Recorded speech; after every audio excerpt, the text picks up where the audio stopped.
नॉर्मसली शिकवा के आने वाली एपिसोड में आप देखेंगे कि आमना की सानिया से कि बस बहुत हो गया। मैं चाहती हूँ कि जब तक लाइबा की शादी नहीं हो जाती तुम इस सब से दूर रहो, क्योंकि मुझे मालूम हो गया है कि तुम बिल्कुल भी नहीं चाहती कि लाइबा की शादी फंसी से, और मैं ऐसा कभी नहीं होने दूंगी। इसलिए बेहतर यही होगा कि जितने मामला अब रह गए हैं उसको मैं अपने तरीके से हैंडल करूँ और उनको खुद ही लुक आफ्टर करूँ। तुम्हारी मुझे मज़ीद ज़रूरत नहीं है, इसलिए बेहतर यही होगा कि किसी भी मामले में इन्वॉल्व होने की ज़रूरत नहीं है, और ना ही ज़रून को और ना ही अली को इस बारे में बताने की ज़रूरत है कि मैंने तुम्हें इन सबसे मना किया है। जिस पर सानिया कहती है कि आखिर आंटी इस तरह का क्या हो गया जो आप इस तरह से बिहेव कर रही हैं।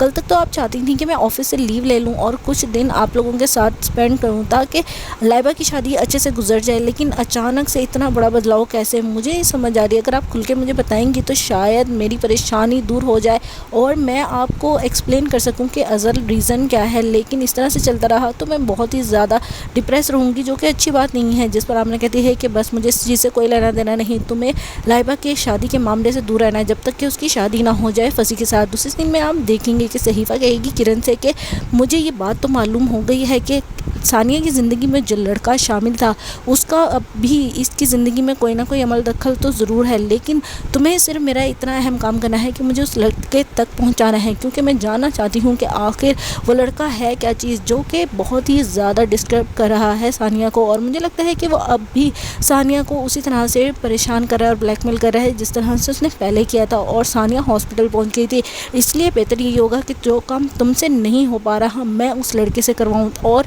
बहुत ही जल्दी सानिया का पत्ता साफ हो जाए। जिस पर किरण कहती है क्या मतलब, आपको लगता है कि वो लड़का आके आपके सामने अपनी सारी लव स्टोरी खोल के रख देगा और आप बड़ी आसानी से ये काम कर लेंगी जो कि आप करना चाहती हैं? तो ऐसा नहीं होगा, क्योंकि वो लड़का बहुत ही ज़्यादा होशियार चालाक है और बहुत ही ज़्यादा अमीर भी है। वो समझता है कि ऐसा सब कुछ खरीद सकता है और दुनिया उसके पीछे फिरेगी, लेकिन ऐसा नहीं था। मैंने सानिया को उसके चुंगल से बचाया था, लेकिन कहीं ना कहीं ऐसा तो ज़रूर मुझे फील हो रहा है कि आप उस लड़के को जान गई हैं या उससे मिली हैं। जिस पर सहीफ़ा कहती है अभी तक मिली नहीं हूँ या कंफर्म नहीं है, लेकिन मुझे लगता है वो जो लड़का हमारे घर आया था वो वही लड़का है।